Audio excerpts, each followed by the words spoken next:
My name is Jose Villarino-Hosa. I am the statewide director of youth programs and lead immigration organizer at Unidos, Minnesota.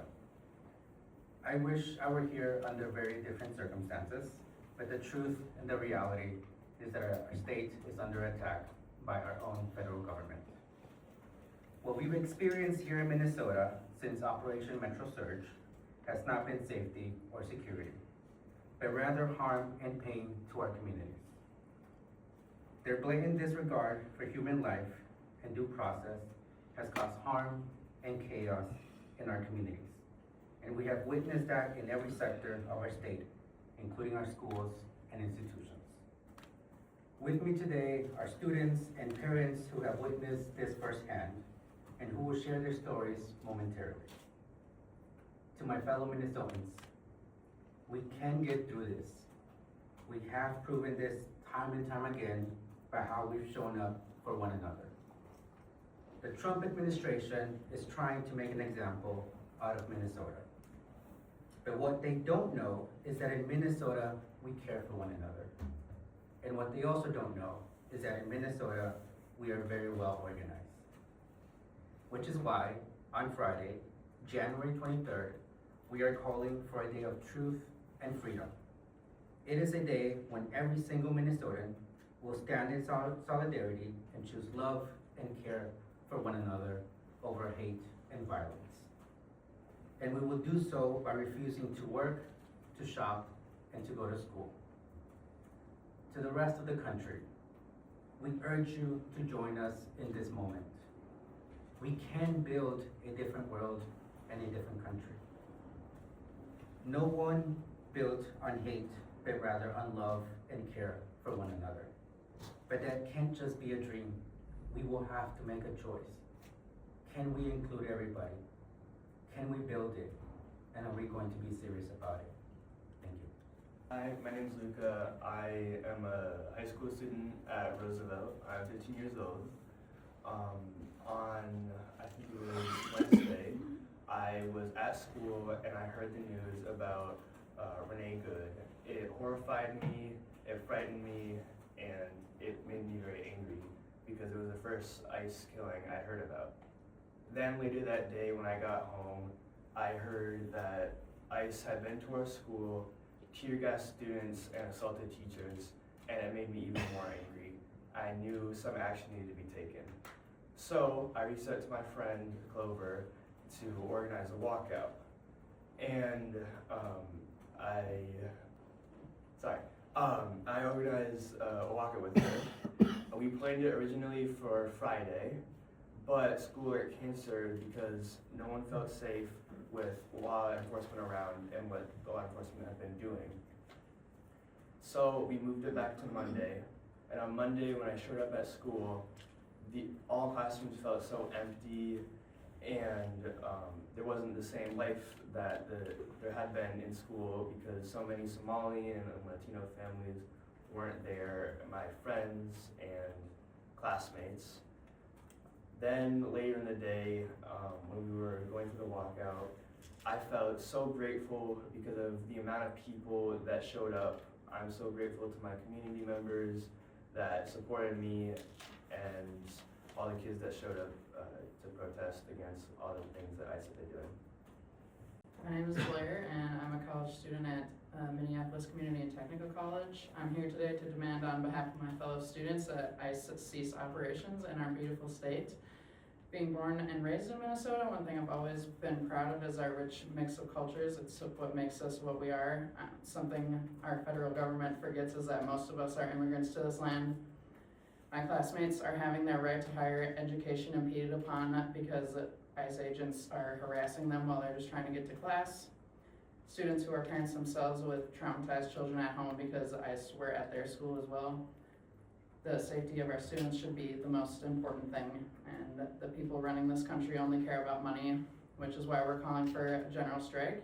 I urge all of you to participate on Friday, January 23rd. No work, no school, no shopping. We are stronger together. Thank you.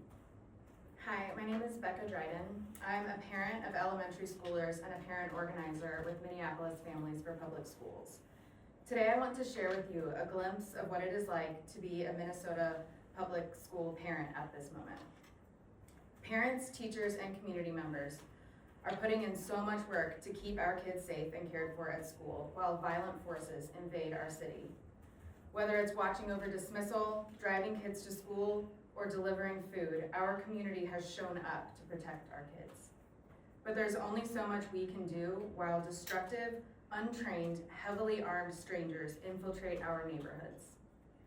Recently, I was alerted to the presence of 2 ICE vehicles idling just outside my child's school. In the space of minutes, people moved into action. The school was notified and kept students indoors, while neighbors came out to alert the community, observe, and document.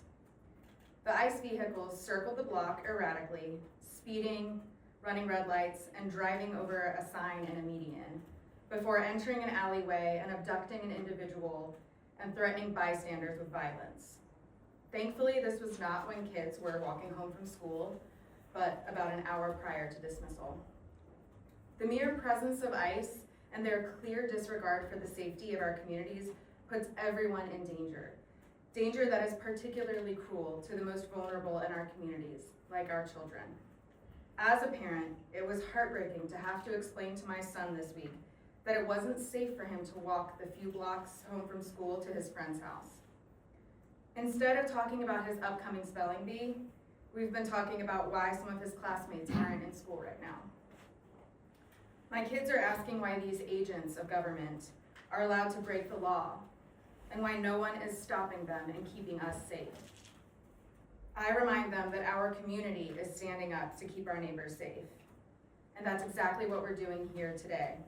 I and all of us up here are demanding that ICE leave our city, state, and our schools. Thank you. Hello everybody, my name is Alejandro. I'm a student at the University of Minnesota, and school is officially in session.